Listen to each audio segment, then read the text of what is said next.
Mr. Toastmaster, fellow Toastmasters, welcome guests. I will be delivering the end of a speech given by Winston Churchill on the 18th of June 1940. The situation was grave. Germany was expected to invade imminently, only 2 weeks before the evacuation from Dunkirk had happened. Listen out for rhetorical devices such as the use of the rule of threes, contrasted alternatives, and the appeal to duty and epic greatness, whereby future generations will recount tales of heroic deeds, performed, presumably, by his listeners. An excerpt from Winston Churchill's speech, Their Finest Hour. We may now ask ourselves, in what way has our position worsened since the beginning of the war? It has worsened by the fact that the Germans have conquered a large part of the coastline of Western Europe, and many small countries have been overrun by them.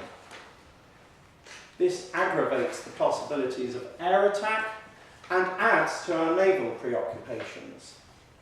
It in no way diminishes, but on the contrary, definitely increases the power of our long-distance blockade. Similarly, the entrance of Italy into the war increases the power of our long-distance blockade. We have stopped the worst link by that.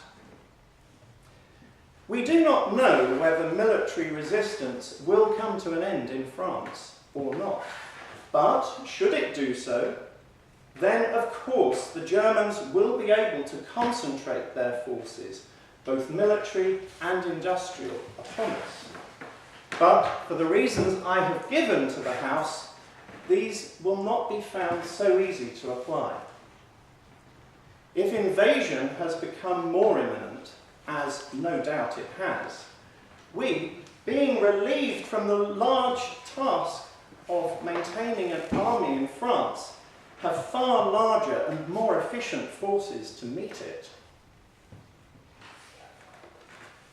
If Hitler can bring under his despotic control the industries of the countries he has conquered, this will add greatly to his already vast armament output.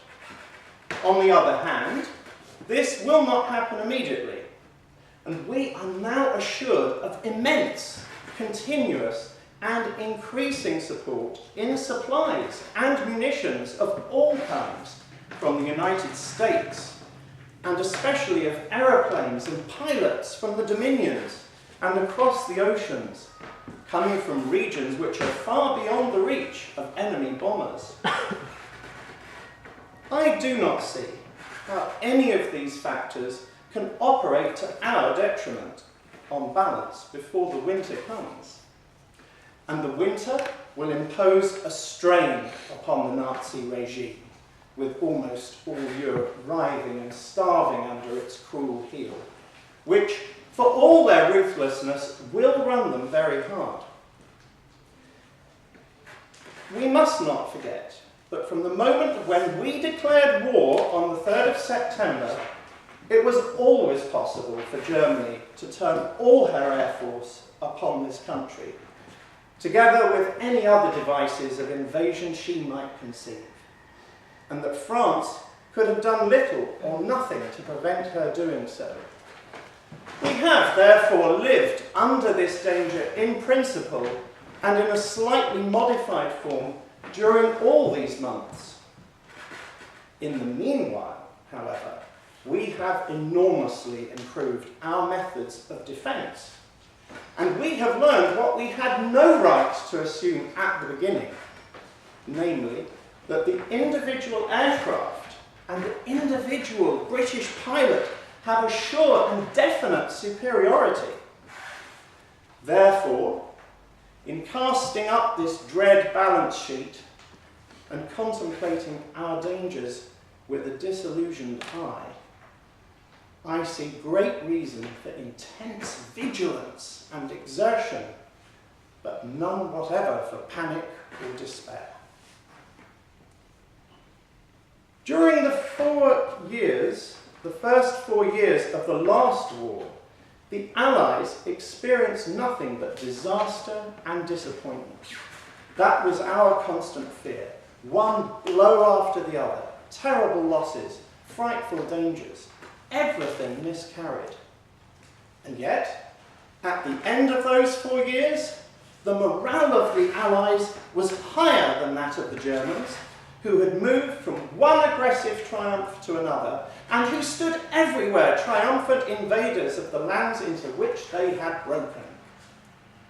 During that war, we repeatedly asked ourselves the question, how are we going to win? And no one was able ever to answer it with much precision, until, at the end, quite suddenly, quite unexpectedly, our terrible foe collapsed before us, and we were so glutted with victory that in our folly we threw it away. We do not yet know what will happen in France, or whether the French resistance will be prolonged, both in France and in the French Empire overseas. The French government will be throwing away great opportunities and casting adrift their future if they do not continue the war in accordance with their treaty obligations, from which we have not felt able to release them. The House will have read the historic declaration in which, at the desire of many Frenchmen and of our own hearts, we have proclaimed our willingness at the darkest hour in French history to conclude a union of common citizenship in this great struggle. However matters may go in France, or with the French government, or other French governments, we in this island and in the British Empire will never lose our sense of comradeship with the French people. If we are now called to endure what they have been suffering, we shall emulate their courage. And if final victory rewards our toils, they shall share the gains. Aye, and freedom will be restored to all. We abate nothing of our just demands. Not one jot or tittle do we recede. Czechs, Poles, Norwegians, Dutch, Belgians have joined their causes to our own. All these shall be restored. What General Weygand called the Battle of France is over. I expect that the Battle of Britain is about to begin. Upon this battle depends the survival of Christian civilization. Upon it depends our own British life and the long continuity of our institutions and our empire. The whole fury and might of the enemy must very soon be turned on us. Hitler knows that he will have to break us in this island or lose the war. If we can stand up to him, all Europe may be free, and the life of the world may move forward into broad, sunlit uplands. But if we fail, then the whole world, including the United States, including all that we have known and cared for, will sink into the abyss of a new dark age, made more sinister and perhaps more protracted by the light of perverted science.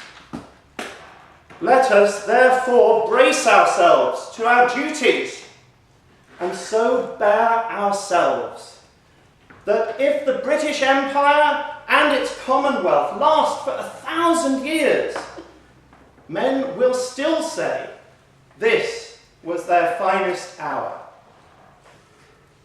Mr. Toastmaster.